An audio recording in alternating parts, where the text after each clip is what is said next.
The Secrets We Keep is a movie about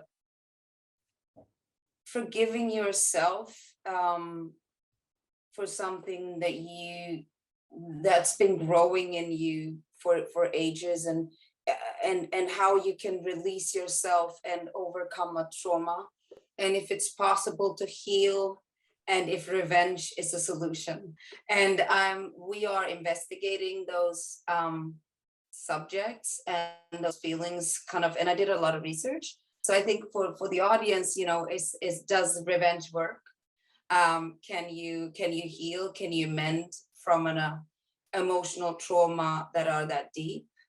So that was kind of what I wanted to ask myself when I decided to step into this project.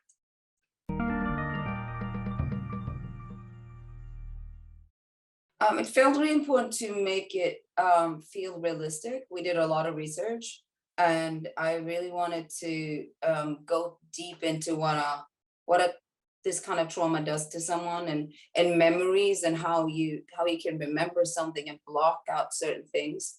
So it felt really important for me to get it right, and also to not, there's some kind of horrible scenes there with rape and sexual violence, and it felt like it was a thin line, what you show and how you kind of film and how you approach those things, because it felt really important for me to do it in a way where we don't show more than needed, but still enough for the audience to kind of get a sense of what happened. So it was that kind of balance all the time with the violence and the rage.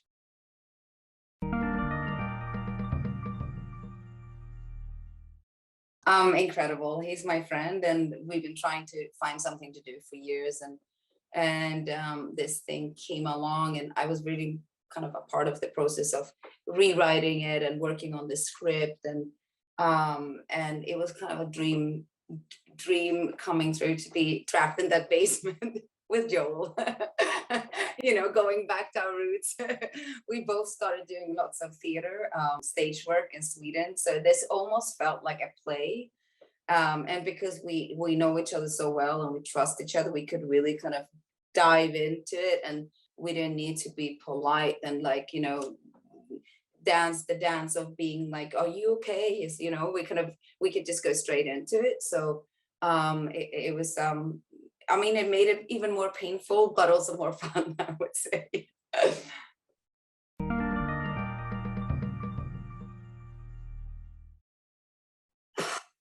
Well, I'm a person that is trying to be strong and solve my own problems, and I don't want to bother people.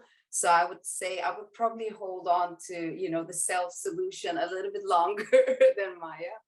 But I think she's been kind of keeping this secret in her so long, and I think it's a desperate desire to share it with him and to start the healing process. And so I think it kind of just comes out of her. It's almost like uncontrolled, and I would probably try to control it a little bit longer.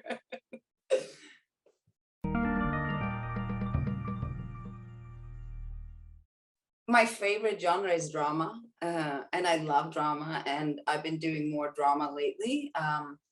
I do have a very soft spot for dark comedies, even though everyone has always been asking me, like, would you do a comedy? I was like, yeah. It just, I think, it always comes down to the director and the story and my fellow actors. It needs to be something I fall in love with every time, and it doesn't really matter, to be honest, what genre it is. If it's someone I want to work with, I go there and I'll do everything I can to make to do my best, and I'm very very, very committed. I always kind of do a lot of research and do a lot of preparation, and I would love to do that for, like, let's say, a dark comedy, or maybe not like I like romance, but like with a dark edge, not like cute romance.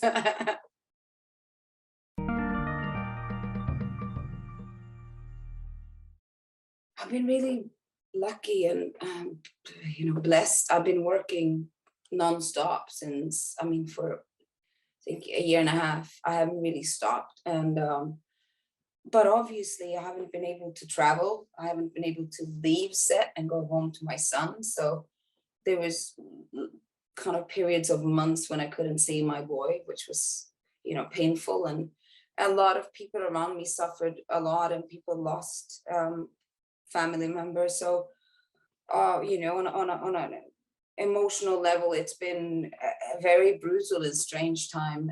And you kind of, before COVID, you took a lot of things for granted. And I think, I'm more humble now and more grateful, and I appreciate things maybe in a different way. But work-wise, I've never worked more. So, so it's been this weird contrast that I've been on set, and then when I come out of the bubble, the world has been still, but I've been working a lot. So this connection maybe between people and me and in my bubble and the world. But I hope it's coming to some kind of slowly kind of maybe to an end.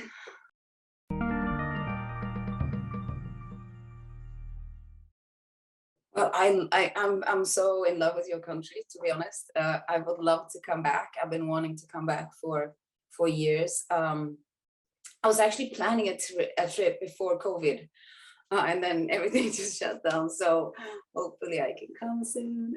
Maybe next premiere I can come. I would love to come and actually travel the country and see the countryside, see more cities.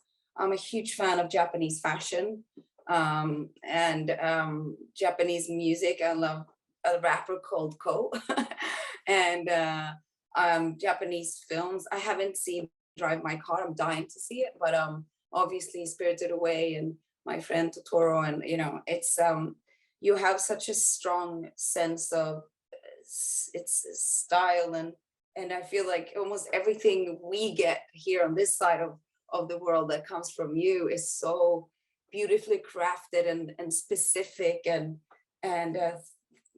it's just a different, it's otherworldly for me, and I have a big crush on most things from Japan.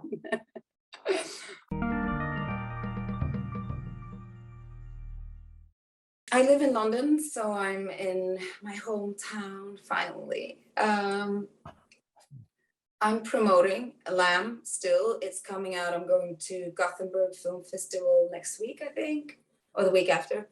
So going there for Lamb, and Lamb is still coming out in different territories. We are also, I'm promoting another film that is coming out soon called Black Crab. And then I am working on development. I'm taking a little break from filming, so I'm not going to be filming for a couple of months, and focusing on my production company and future projects. So it's a moment of promotion and preparation for future events.